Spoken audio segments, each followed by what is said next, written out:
Meow, meow. Hi, and welcome to Two Cooks, Three Cats. Today we're going to be teaching you a few different things. I'm actually going to be teaching Ricky how to make cocktails. Having been a bartender for a while, I enjoy mixing drinks. And it's fun to be able to have a variety of recipes when you have friends and family over, just to mix things up a little bit. Mix things up. And then Ricky, what are you going to be teaching me today? Today I am going to teach Topher how to make fresh pasta ravioli. We're going to show you how to do the dough from scratch, how to do it with both by hand and with a machine. We're going to fill our ravioli with a crab and goat cheese mixture, and we're going to top that all off with a lemon herb cream sauce. Yeah, I'm very excited. What are you using? What liquors are you using today? Today I'm going to be making two drinks. Negroni, which is a traditional Italian drink made with campari, which is apparently very Italian. It comes from Italy, was invented in Italy. Also made with sweet vermouth. Personal favorite is Martini and Rossi's sweet vermouth, and gin. And then I'll be making a Garibaldi, which is Campari with orange juice, a little bit sweeter. That's the one that I like. I don't like them as bitter.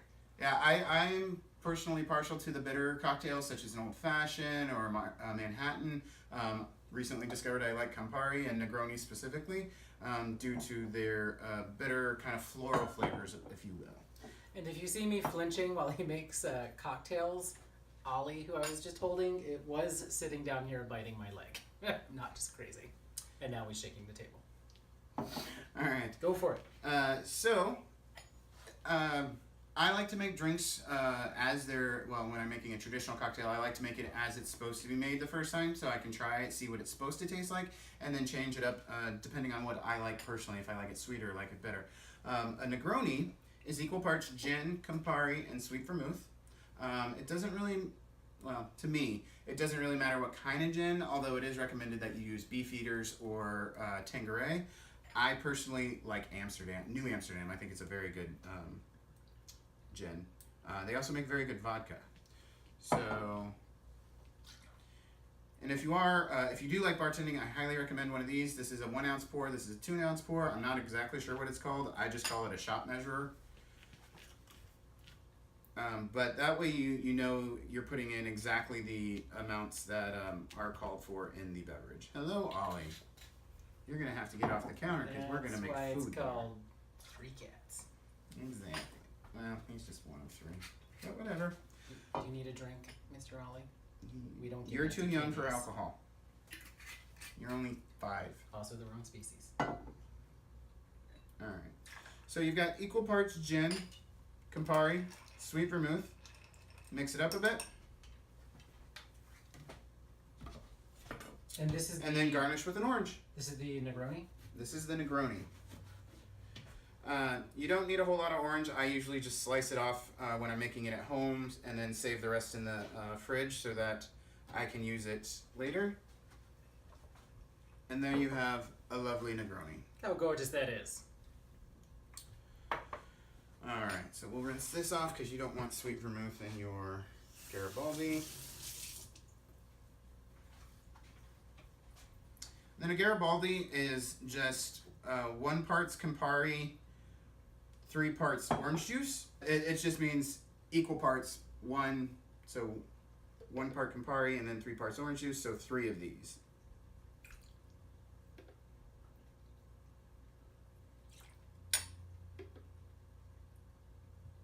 Oh, it's just Campari and OJ. Just Campari and OJ. I thought when you made this, he made me one last night so I could try it, and I thought it had other liqueur in it as well. Yep. And that's the one that I like. And that's going to be a little bit sweeter. I like to go ahead and just throw the orange in there. Whatever cocktail I'm drinking, I like to throw the fruit in there. It gives it a little extra flavor, but doesn't completely saturate it with the fruit itself. So I don't actually squeeze my fruit into my cocktails. Well, these look lovely. Cheers, darling. And now we can move on to... Oh, is it not stirred? I wasn't paying attention. Gotta stir it. There we go. Which is funny because I was filming. Cheers. And we'll move on to the ravioli portion. Lovely. Absolutely fantastic.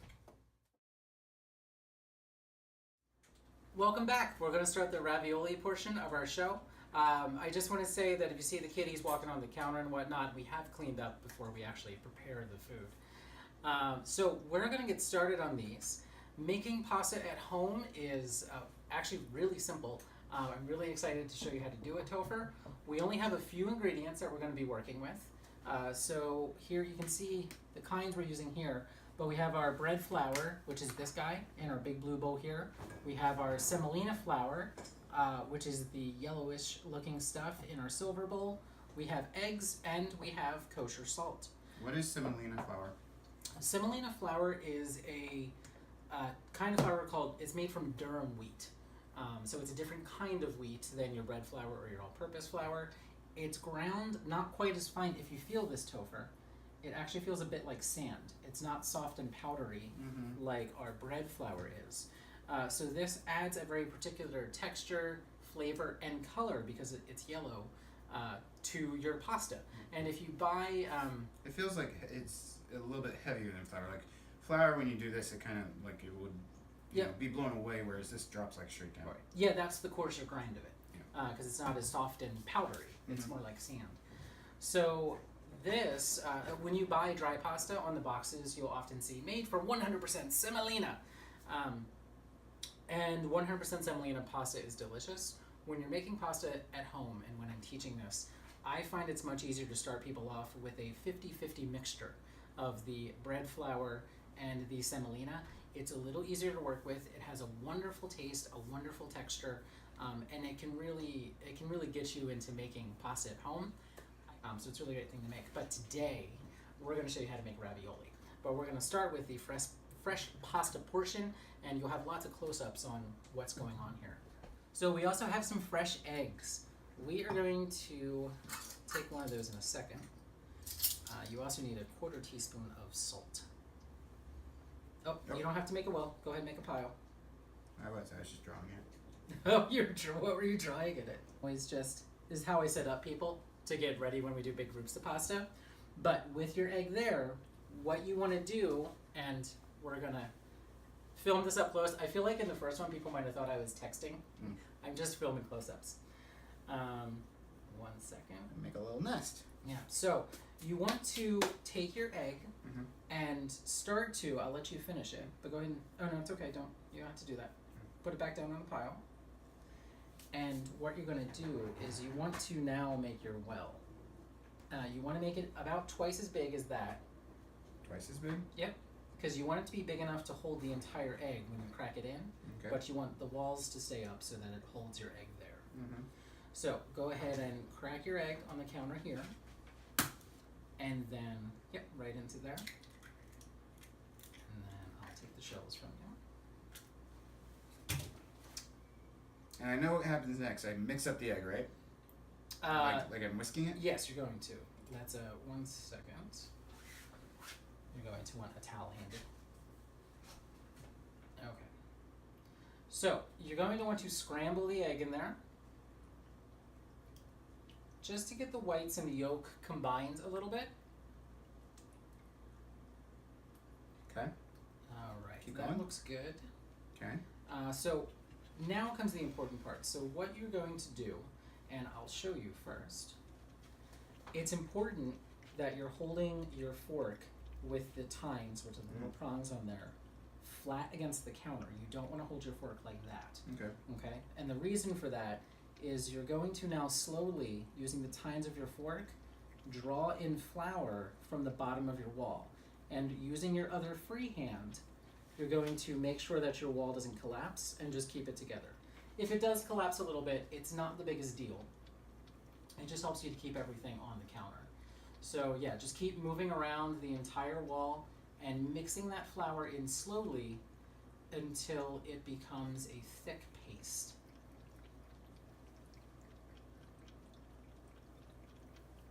There you go. And this process can take a few minutes, especially if you're just starting, so have some patience with it. So keep doing it like this, like I am doing? Yep, keep going like that.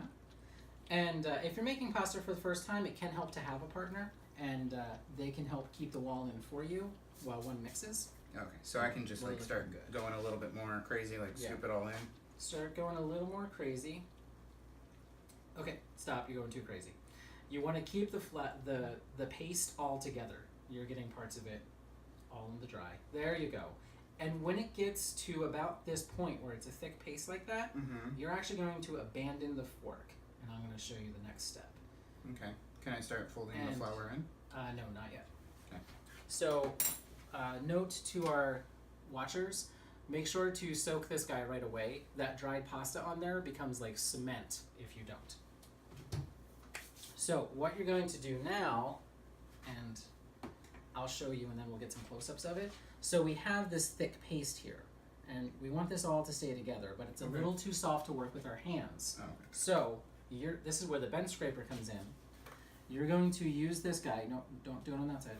You're going to use this guy to get halfway underneath the wet pile, fold it on top of itself, make sure there's dry flour on there so that that doesn't happen, and a little dry flour on top, and you're going to give it a light press. It doesn't have to be hard. Okay. And then you're going to pretend this is a square, and you're going to do that on all 4 sides. So halfway, fold it over. We'll get a close up of that. Light press. Yep, so then work the top. Fold it over. And if it's sticky on top, sprinkle some dry on top. That way it doesn't stick to your tool. Fold it over. There you go. And usually you can continue to do that same action with your bench scraper.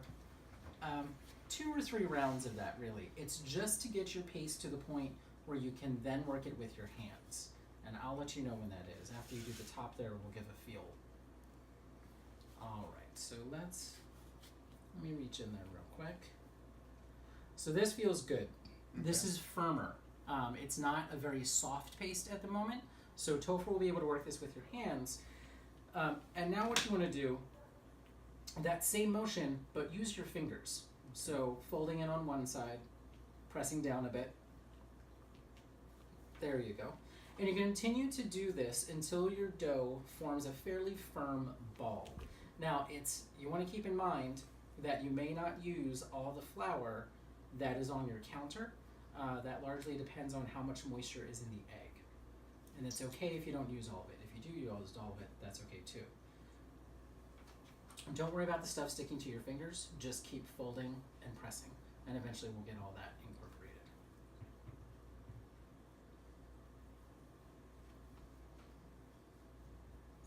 And this isn't like kneading bread. This won't take very long, just a couple more turns, and we will probably be there. And after you do 2 more folds, I will check it. Okay. All right, let's check that out. So when you're folding, if your dough starts sticking to your counter, it's always a good idea to get it off like that, and then get some dry flour underneath. Okay. That way it's just easier to work with. This feels pretty good though. This it's feeling kind of firm. If you press your finger into it, it leaves a little indent and springs back quite as much. Well, it springs back just a tiny bit, which is what you want because we're building up gluten in here. So go ahead and form that guy into a little ball. And then this needs to rest for about 10 minutes. You want to make sure you cover this. We're going to put this under a little ramekin. You can cover it in plastic wrap or in a sandwich baggie, whatever. But the outside of this will get crispy and crunchy if you don't cover it. So you really want to make sure you cover it. I was talking to somebody about making fresh pasta, and they said their pasta always turns out too wet. Why would that be? Would that just be something you would incorporate more flour? Yep, they didn't include enough flour. Okay. You want this to be a firm dough, not a wet paste, because it's very hard to work within and you'll never get it rolled out the way that you need to. Great, so we're going to let this rest, and we'll see you in just a moment to start the filling. Okay, for the filling for the ravioli, we have some goat cheese in our bowl here. We have a little bit of heavy cream to help thin it out. We have some beautiful crab that Topher took the time to pick out of a whole crab himself. Deshelling the crab is a pain in the butt, but the flavor is so much better. It doesn't taste as fishy, and it's actually cheaper. You can get a whole crab and deshell it, Kitty get earthquake. a good amount of of meat out of it than you can get in the tub. Yeah. And it just tastes better. This is a ½ pound of fresh crab. What was the crab that we bought? Did it come out to, was it a pound that we bought? No, it was 2 pounds. Pound and a half. A pound and a half. Okay. And it was about $10 for this. 6 ounces of pre-picked packaged crab meat was running for about $17, $18 when we were shopping. So if you have the time, it's well worth it. Mm-hmm. We also have some red chili flake that's going to go in here, and a little bit of salt, and that's it. It's a very simple filling. Green onion. And oh yes, I didn't say that, did I? And a green onion. So we are going to start with the green onion. I'm going to show Topher how to chop this real quick. We have 2 green onions here, and we're going to use the green and all the way down to the white. So first thing with green onions, if I can get in there real quick, I'll show you one, and you can do the other. We're going to start by chopping off little root end, that goes away. If you have any blemishes up top, if they're brown or withered or whatever, you can chop those off with your knife so they're not included in the dish. And then you just want to walk your knife down across the entire onion. I like to feed it with my other hand, and as we get near the end,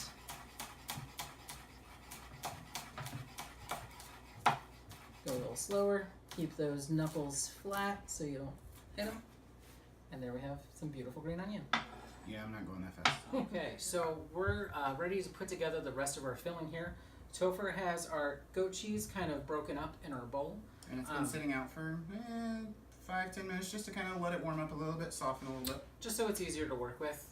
Doesn't have to be at room temp, but just a little softer. We have our sauteed green onion and red chili flake here, and then we also have a little bit of heavy cream, which will help to thin everything out.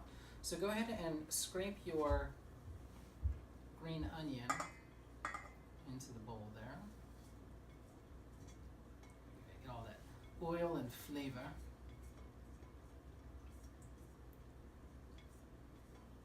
Beautiful. And I take a pan for you. And just go ahead and mix this in. Yeah, go ahead and move that in. So go ahead and just mix it together. And I'm going to drizzle in just a couple tablespoons of cream while you're mixing that.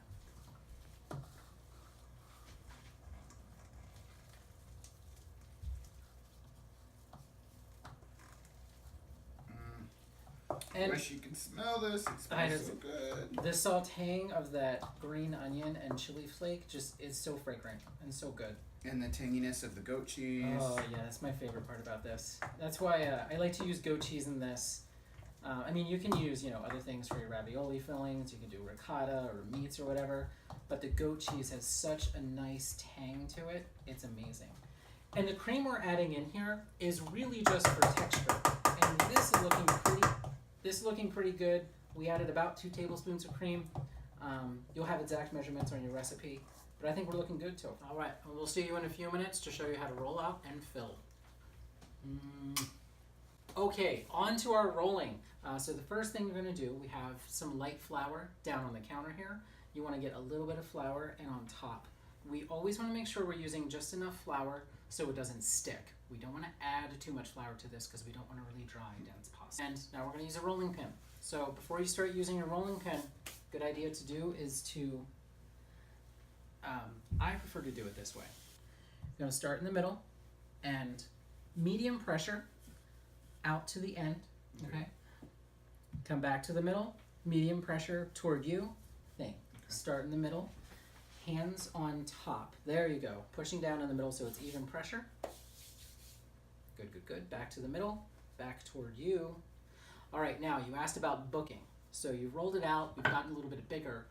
What we're doing here with the rolling pin and the booking is to just get a nice thing. So we're going to book this, which means folding it in thirds. So one side over, the other side over. Now, this also helps to get your pasta into a shape that we want at the end. Okay. So instead of a big globular circle. So now what you're going to do is the same thing. You're going to start in the middle, roll out, medium pressure. There you go. Back. Yeah, back toward you. Beautiful. Now, go ahead and flip it. Like this or this? Yep, both. All right, it is rolled out to the thinness that we want it to be, and Ricky has folded it in half so that we can get a precise line down the middle. So when I cut it now, that we can So get even sides. I don't know if you can see it. I'll get a close-up going here. But what he means is, it's easier for ravioli if you can get it as lined up as possible. So we're going to have a bottom sheet and a top sheet to plop on top once we fill. So I just gave it a light crease down here so we can see, not pressing very hard, so we can see where to cut. So Topher's going to cut that for us. Hold on, Topher. I meant to do this earlier. Okay, go ahead. So you can see here, Topher's cutting right down that crease.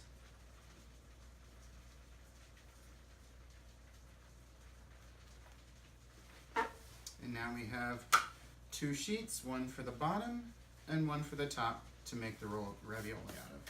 Okay, and so we have a little bowl of water here. Topher is going to use his finger dipped in the water to make little frames on the dough, and you can see in the video up there what I mean in the close-up. So he's going down the middle, he's dividing that into little cells, and we should get about a dozen ravioli from this one pasta. And then he's going to want to divide into 6. So if you start at the middle, that'll divide it in half.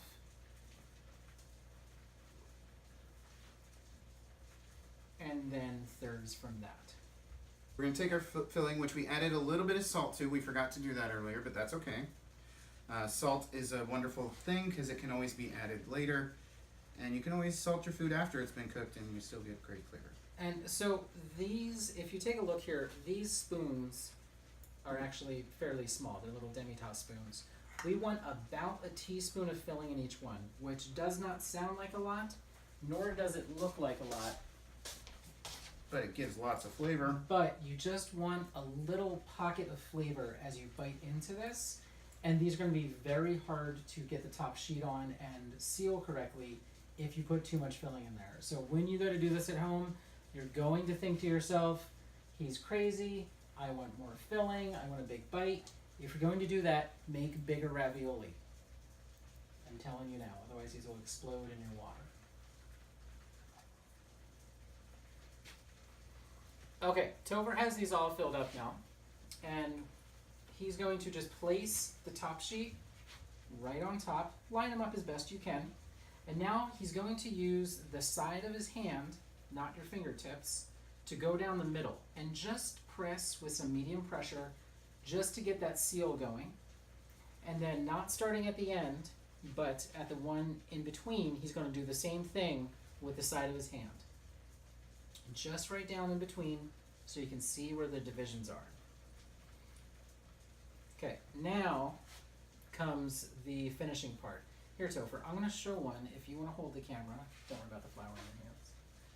So what you want to do is, using your fingers to work around the filling, you're going to press the air out as you go.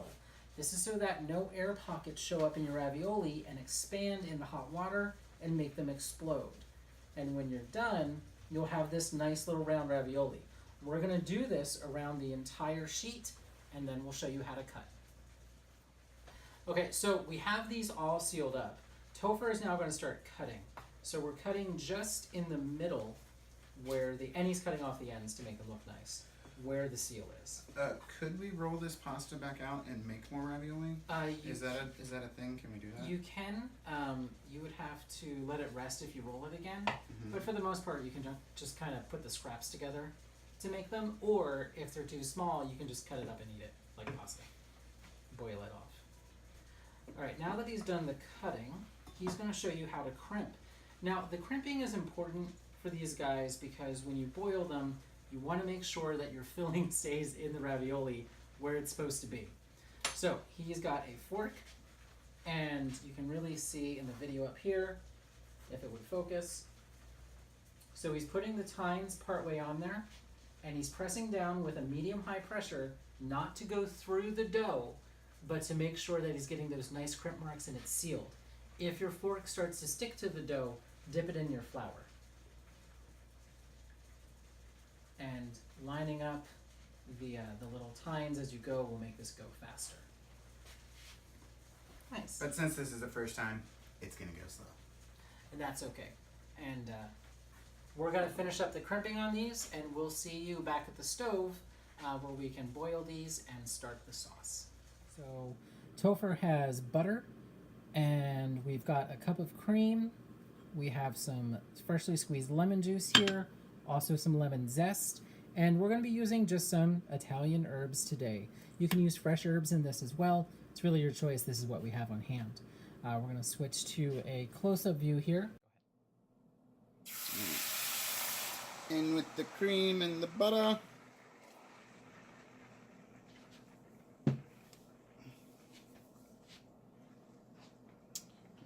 So the cream and the butter go in. We're going to bring this to a boil. And once it comes to a boil, we're going to simmer this for 5 minutes.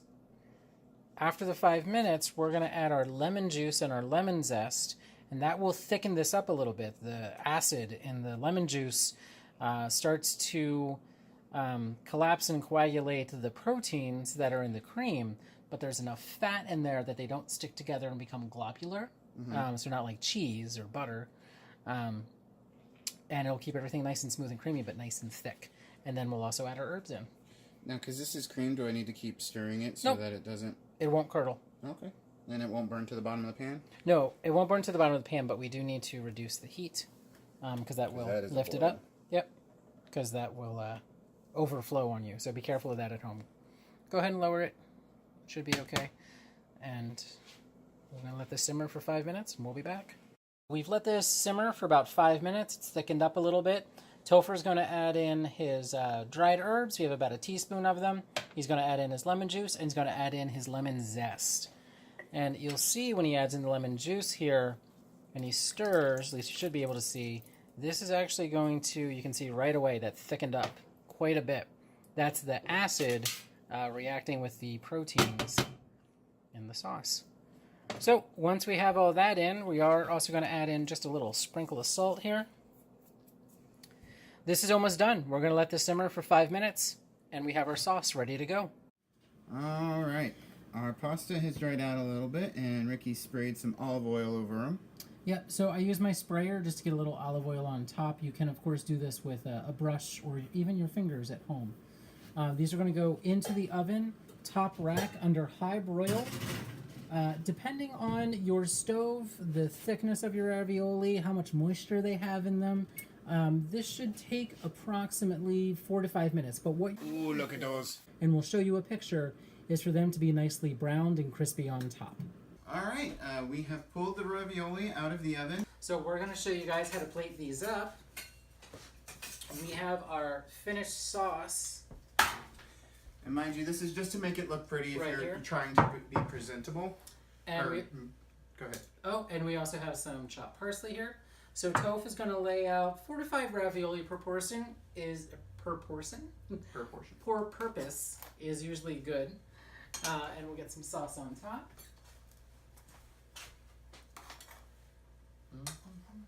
Beautiful. Oh, these are so lovely and crispy on top. I'm so excited. I think that's good, Toph. And I'm just going to do 4 myself. so a little sauce on top. And we'll get you guys a close-up of this in just a minute.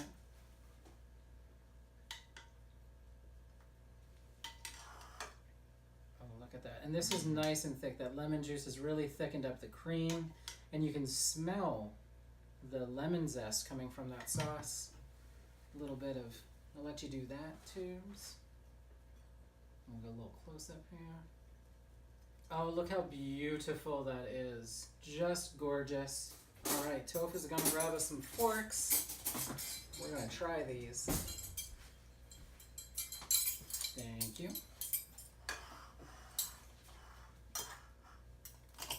You can hear as we cut through that, well, hopefully you can hear on camera that crispiness. Got a little bit of crab.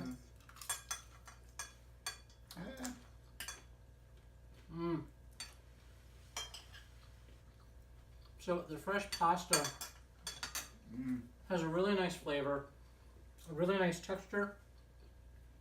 It's crispy on top, but soft noodle on the bottom. That crab and goat is a little tangy with that acid from the lemon and the cream sauce. I'm in love with these. Well, no.